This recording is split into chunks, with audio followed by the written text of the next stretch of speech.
Students, आज हम लोग देखेंगे टॉपिक फंक्शन के बारे में कि फंक्शन क्या होता है। तो सबसे पहले हम लोग कार्टेशियन प्रोडक्ट से रिलेट करेंगे फंक्शन को कि किस तरीके से अगर हमें ऑर्डर्ड पेयर्स का क्रमित युग्मों का सामुच्य मिलता है तो किन क्रमित युग्मों का सामुच्य फलन होगा और किन क्रमित युग्मों का सामुच्य फलन नहीं होगा, मतलब किन ऑर्डर्ड पेयर्स का सेट फंक्शन होगा और किन ऑर्डर्ड पेयर्स का सेट फंक्शन नहीं होगा, ये देखते हैं। तो सबसे पहले जो जरूरी चीज है हमने यहाँ पर ध्यान देंगे कि A and B are two non inverting set. Non inverting set का मतलब होता है हिंदी में आर युक्त सामुच्य, मतलब वो खाली नहीं होने चाहिए, at least one element should be there. वहाँ कम से कम एक अवयव सेट ए और सेट बी में तो होना ही चाहिए।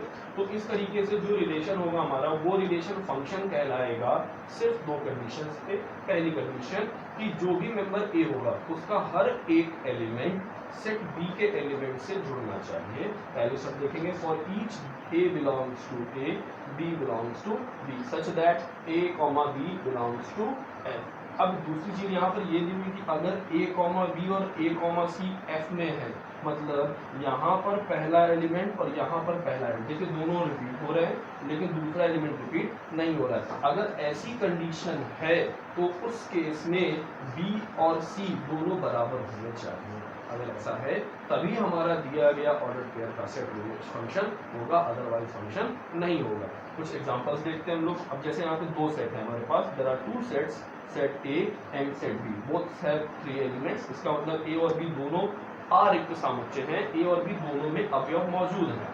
तो हमने दो यहाँ पे रिलेशन बनाए, एक रिलेशन F1 और एक रिलेशन F2।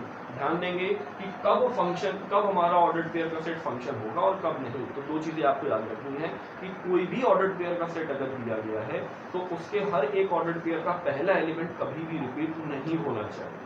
अगर पहला एलिमेंट रिपीट हो गया, देखिए यहाँ पर पहला एलिमेंट रिपीट हो रहा है, पहला एलिमेंट रिपीट हो रहा है तो दूसरा ऑटोमेटिकली यहाँ बराबर होना चाहिए। तो यही चीज हम यहाँ चेक करेंगे। ओके, तो पहला एलिमेंट जो है हमारे पास 1। अब ये ढूंढो कि क्या 1 कहीं और रिपीट हो रहा है, तो 1 हमारा दोबारा मिल गया, लेकिन यहाँ A और यहाँ B है तो यहाँ पर हमारी बात कॉन्ट्राडिक्ट कर गई। इसका मतलब जो F1 है वो फंक्शन नहीं। क्लियर? फिर से समझ लेते हैं कि जितने भी ऑर्डर्ड पेयर्स लिखे होंगे उन सभी ऑर्डर्ड पेयर्स में पहला एलिमेंट रिपीट नहीं होना चाहिए।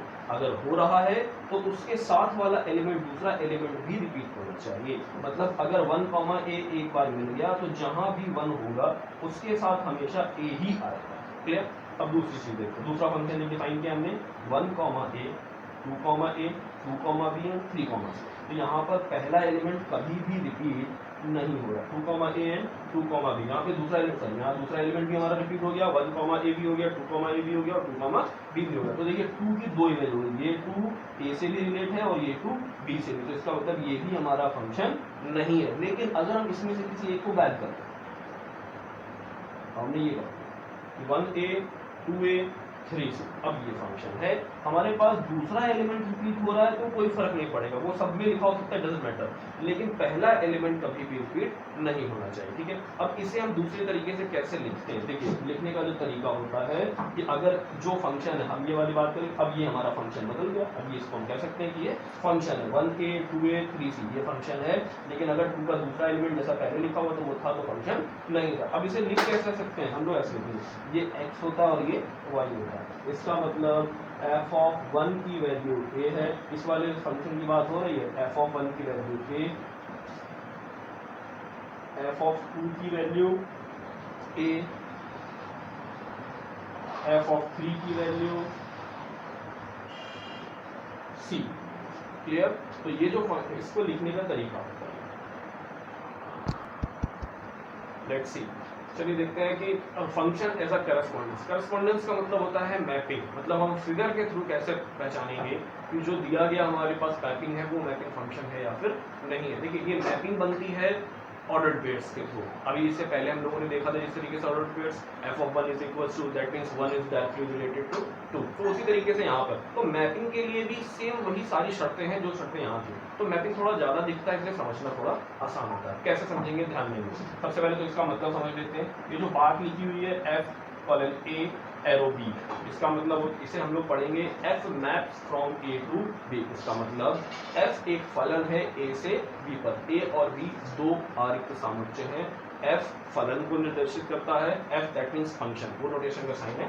तो F maps from A to B, Hindi में क्या पढ़ेंगे, F एक फलन है सामुच्य A से सामुच्य B पर। तो किसी भी कोई भी फलन कब बनता है A से B पर, किन शर्तों के तहत हम ये बताएंगे कि फलन हमारा बन रहा है। ठीक है, देखिए कैसे, all elements of A are associated to element in B. इसका मतलब हुआ कि ए का हर एक अवयव बी के किसी ना किसी अवयव से जुड़ा होना चाहिए। ये चीज ध्यान रखेंगे कि ए का हर एक अवयव बी के किसी ना किसी अवयव से जरूर जुड़ना चाहिए, मतलब ए में एक भी अवयव खाली नहीं होना चाहिए। क्लियर। दूसरी बात क्या हो रही है, कि दूसरी बात हो रही है कि an element of set A is associated to unique element in B. Unique का मतलब कि अगर एक एलिमेंट ए का किसी बी के एलिमेंट से जुड़ गया तो वो दोबारा किसी दूसरे एलिमेंट से नहीं जुड़ सकता। क्लियर। फिर इसको समझते हैं कि क्या बात है। पहली शर्त को पूरा करेंगे। पहली शर्त क्या, all element of A are associated element in B, मतलब ए के सभी अवयव बी के अवयव से जुड़ने चाहिए। ठीक है, अब बी के सभी अवयव से नहीं, बी में जुड़ने चाहिए, ये चीज ध्यान देंगे। ए के सभी अवयव बी में जुड़ने चाहिए। ओके, तो 1 जुड़ रहा है ए से, 2 भी जुड़ गया ए से, 3 जुड़ गया सी से, ये खाली है, इससे कोई मतलब नहीं। ये ध्यान देना कि यहाँ के सारे अवयव यहाँ जुड़ने चाहिए। ठीक है, और 1 ए से जुड़ रहा है, 2 ए से जुड़ रहा है, तो ये हमारा फंक्शन है, क्योंकि 1 भी अलग एलिमेंट से जुड़ा, 2 भी अलग एलिमेंट से जुड़ा।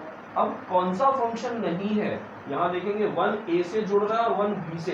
यहाँ पर जो शर्त लिखी हुई है यूनिक एलिमेंट इन बी, मतलब 1 एक बार ए से जुड़ गया, अब यही वाला 1 दूसरे किसी एलिमेंट से नहीं जुड़ सकता। ओके, तो ये जो मैपिंग है हमारी, ये वाली मैपिंग नहीं है। ये जो हमने बना रखा, ये सिर्फ और सिर्फ एक रिलेशन है, लेकिन ये रिलेशन भी है और फंक्शन भी। ओके, तो एक पॉइंट ध्यान देंगे कि जितने भी फंक्शंस हैं वो सारे फंक्शंस रिलेशन होते हैं, लेकिन हर एक रिलेशन फंक्शन नहीं होता है। कोई भी रिलेशन फंक्शन कब बनेगा, जब वो इन दोनों शर्तों को पूरा करेगा। ये ध्यान देंगे, all the functions should be relation but every relation should not be function। अगर कोई भी एक रिलेशन इन दोनों शर्तों को पूरा करेगा तभी वो रिलेशन फंक्शन होगा, अदरवाइज नहीं होगा। क्लियर। चलिए कुछ इंपॉर्टेंट पॉइंट्स देखते हैं फंक्शन से रिलेटेड। तो जैसे n of a is equal to m और n of b is equal to n, इसका मतलब होता है कि cardinal number of set a is m and cardinal number of set b is n। Hindi में इसका मतलब समझ लेते हैं कि सामुच्य a में अवयवों की संख्या m है, सामुच्य b में अवयवों की संख्या n है। अगर ऐसा है तो a से b पर कुल कितने फंक्शन बनेंगे, मतलब a से b पर number of function, then the total number of function from a to b is n raised to the power m, n की घात n। ये ध्यान रखेंगे कि n की घात m की पिछली बार बोर्ड एग्जाम में क्वेश्चन आया था, एक नंबर में 1 मार्क्स से पूछा गया था कि अगर n ऑफ a और n ऑफ b गिवन है तो find the total number of functions. तो हम लोग इस फॉर्मूले का यूज करेंगे। एक दूसरा पॉइंट देख लेते हैं कि अगर हमारे पास मैपिंग डिफाइन है f maps from a to d, यदि कोई फलन f a से b पर परिभाषित इस प्रकार है, तो हमेशा a को कहेंगे हम डोमेन, उस फंक्शन का डोमेन कहलाएगा a, b को कहेंगे कोडोमेन मतलब सहप्रांत, डोमेन को हिंदी में बोलते हैं प्रांत, कोडोमेन को बोलते हैं सहप्रांत। और परिसर क्या होगा, देखिए यहाँ पर b में a b और c है, तो रेंज जो होगा हमारा रेंज, ध्यान देंगे परिसर क्या होता है, रेंज को बोलते हैं परिसर। तो जितने एलिमेंट b के इधर से जुड़ रहे हैं उनको लिखेंगे सिर्फ, यानी कि a और c, ये सिर्फ और सिर्फ रेंज। क्लियर। फिर से समझ लेते हैं, A डोमेन होता है मतलब प्रांत, B कोडोमेन मतलब सहप्रांत, और B के वो अवयव जो A से जुड़े होंगे उनका सामुच्य कहलाता है रेंज, यानी कि रेंज हमेशा सबसेट होगा कोडोमेन का। ध्यान रखेंगे कि रेंज हमेशा सबसेट होगा कोडोमेन का। दूसरी और बात देखते हैं कि अगर किसी भी एक मैपिंग में B सबसेट को R का, मतलब R is a real set of real numbers, हमारे पास अगर सामुच्य B वास्तविक संख्याओं के सामुच्य का अवयव, तो वास्तविक संख्याओं के सामुच्य का उप सामुच्य है, तो हम उसे रियल वैल्यूड फंक्शन कहेंगे। रियल वैल्यूड फंक्शन का मतलब होता है वास्तविक संख्या फलन, वास्तविक संख्या फलन, ध्यान रखेंगे रियल वैल्यूड फंक्शन। अगर a और b दोनों ही सबसेट हो जाए R के, दोनों ही सबसेट हो जाए रियल नंबर के, तो हम कहेंगे कि वो एक वास्तविक फलन है, then the function is called real value function. Okay, then the function is called real function, तब वो एक वास्तविक फलन होगा। ये वास्तविक संख्या फलन है और ये वास्तविक फलन है, दोनों में डिफरेंस समझ लें। बी यहाँ पर सिर्फ और सिर्फ बी आर का उपसमुच्चय है, B is only the subset of R, here A and B both the subset of R, यहाँ ए और बी दोनों ही आर के सबसेट। ओके